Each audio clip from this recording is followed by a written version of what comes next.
Halo, assalamualaikum warahmatullahi wabarakatuh. Salam dan bahagia Bapak dan Ibu guru hebat. Pada kesempatan kali ini, saya akan memaparkan aksi nyata modul 1.1 Filosofi Pendidikan Ki Hajar Dewantara oleh Agustinus Akuhurit, SPD, Unit Kerja UPTD Satuan Pendidikan Formal SMP Negeri 3 Tanjung Bunga, Kabupaten Flores Timur. Saya juga calon guru penggerak Angkatan 11. Perasaan saya selama melakukan perubahan di kelas sebelumnya, saya ragu karena berpikir bahwa pembelajaran yang saya lakukan yang terdahulu yaitu tradisional atau masih berpusat pada guru sudah cukup baik, namun ternyata tidak. Setelahnya, saya senang. Ternyata pembelajaran yang sebaiknya adalah pembelajaran yang berpusat pada murid. Selama mengikuti pendidikan guru penggerak angkatan 11, banyak sekali ilmu yang saya dapatkan. Di antaranya, saya banyak belajar tentang pemikiran Ki Hajar Dewantara yang ternyata mengajarkan kita untuk berhamba pada murid. Saya juga banyak bertemu dengan fasilitator dan pengajar praktik hebat, serta teman-teman CGP Angkatan 11. Melalui pendidikan guru penggerak, saya mulai menemukan ide atau gagasan baru yang akan saya terapkan di sekolah dan di kelas saya. Berikut beberapa ide atau gagasan yang timbul sepanjang proses perubahan. Di antaranya, pendidikan tidak sekedar menuntut, tetapi menuntun. Saya ingin mengubah model atau metode pembelajaran dari teacher center menjadi student center yang berhamba pada murid. Menerapkan nilai-nilai karakter dan budi pekerti, meningkatkan kolaborasi, sikap kritis, inovatif, kreatif, mandiri, dan berani serta komunikatif. Selain itu juga menggali potensi dan nilai-nilai luhur kearifan lokal, sosial, budaya di sekolah. Pembelajaran dan pengalaman dalam bentuk praktik baik. Sebelum saya melakukan aksi nyata pembelajaran, berikut beberapa catatan praktik baik yang saya lakukan dalam 3 tahapan, yaitu tahap perencanaan, penerapan, dan juga refleksi. Yang pertama, tahap perencanaan. Di sini yang pertama saya lakukan adalah menyusun perangkat pembelajaran berupa RPP, modul ajar, dan sebagainya. Kemudian mendiskusikannya dengan kepala sekolah dan juga rekan sejawat. Yang berikut adalah tahap pelaksanaan pembelajaran. Di sini saya melakukan sesuai dengan sintak atau langkah-langkah pembelajaran yang sudah saya rancang. Dimulai dari doa dan salam untuk menumbuhkan sikap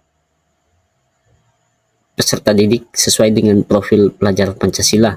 Setelah itu saya menjelaskan tujuan pembelajaran atau tujuan yang akan dicapai pada pembelajaran saat itu. Setelah itu, peserta didik dibentuk dalam kelompok untuk melakukan diskusi, memecahkan permasalahan dalam diskusi kelompok mereka. Di sana juga saya melakukan pendampingan individu terhadap setiap kelompok. Di sini peserta didik terlihat sangat antusias karena mereka saling berbagi ide, gagasan, atau pikiran mereka untuk memecahkan masalah. Setelah itu, setiap kelompok mempresentasikan atau menyajikan hasil diskusi kelompok mereka. Dan di akhir pembelajaran, saya melakukan umpan balik terhadap proses pembelajaran yang sudah dilakukan. Setelah melakukan pembelajaran, saya melakukan kegiatan refleksi untuk menemukan tantangan dan juga mencari solusi. Adapun beberapa tantangan di sini, yang pertama, masih ada murid yang tidak berpartisipasi aktif dalam diskusi atau selalu mengandalkan murid tertentu. Ada juga murid yang kurang percaya diri atau takut salah dalam menyampaikan ide atau gagasan. Ada juga murid yang hiperaktif yang bisa mengganggu teman lain dalam kegiatan kelompok. Adapun solusi yang saya temukan yaitu melakukan pendampingan ekstra individu tersebut. Yang kedua, melatih keterampilan public speaking atau dengan membiasakan literasi. Yang berikut, melakukan kesepakatan kelas secara rutin dan konsisten. Oke, selamat siang teman-teman semuanya. Nama saya Thomas Ari, guru di SMP Negeri 3 Tanjung Bunga.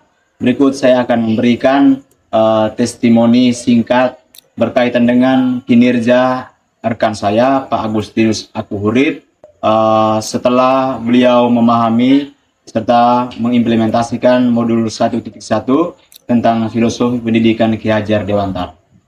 Jadi menurut saya, selama pandangan saya selama ini, Pak Agustinus Akuhurit atau biasa kami sapa dengan Pak Gusti sudah mengimplementasikan pendidikan sesuai dengan filosofi Ki Hajar Dewantara. Dalam pembelajaran seringkali saya melihat bahwa beliau sudah mampu menerapkan proses pengajaran yang berpusat kepada peserta didik.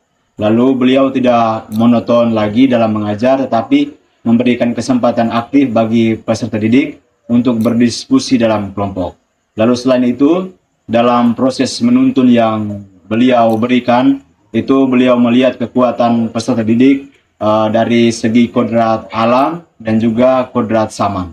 Kodrat alam itu misalnya kemarin saya coba jalan-jalan ke kelasnya saat mata pelajaran PKN berlangsung, itu beliau memfasilitasi murid untuk mengenali potensi-potensi mereka.